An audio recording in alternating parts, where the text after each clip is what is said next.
Hello hi.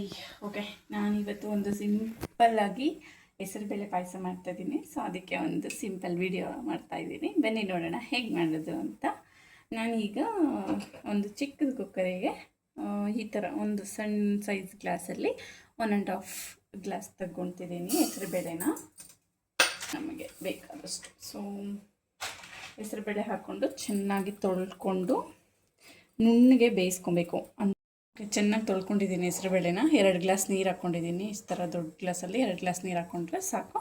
2 glass ನೀರು ಹಾಕ್ಕೊಂಡು ಈಗ ಒಂದು 4 ವಿಜಿಲ್ ಚೆನ್ನಾಗಿ ಬೇಯಲಿ ಹೆಸರುಬೇಳೆ.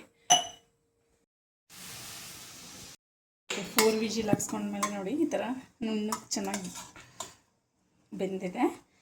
ಸೊ ಈಗ ಇದನ್ನು ಸೈಡ್ಗೆ ಇಟ್ಕೊಳ್ಳೋಣ.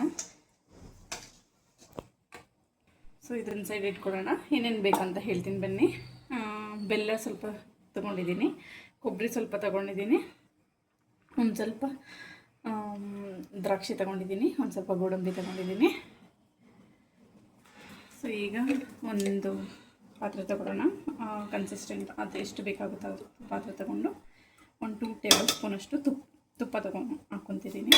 ಸೊ ಈಗ 2 ಟೇಬಲ್ ಸ್ಪೂನ್ ತುಪ್ಪ ಹಾಕ್ಕೊಂಡಿದ್ದೀನಲ್ಲ, ಅದರಲ್ಲಿ ಈಗ ತುಪ್ಪ ಕಾದಿದೆ. ಅದಕ್ಕೆ ದ್ರಾಕ್ಷಿ ಮತ್ತು ಗೋಡಂಬಿನ ಆ್ಯಡ್ ಮಾಡ್ತೀನಿ. ಸೊ ಒಂದು ಸ್ವಲ್ಪ ತೊಗೋತೀನಿ ದ್ರಾಕ್ಷಿ ಗೋಡಂಬಿನ.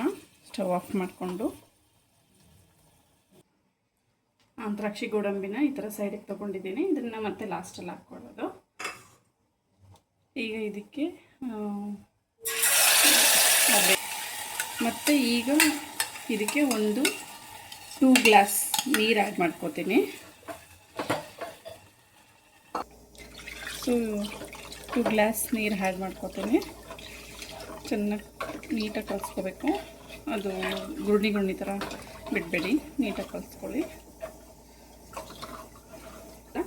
ಒಂದು ಸ್ವಲ್ಪ ಕುದಿ ಬರೋ ಥರ ಬಂದಿದ ತಕ್ಷಣ ಇದಕ್ಕೆ ಬೆಲ್ಲ ಮತ್ತು ಕೊಬ್ಬರಿ ಆ್ಯಡ್ ಮಾಡೋಣ.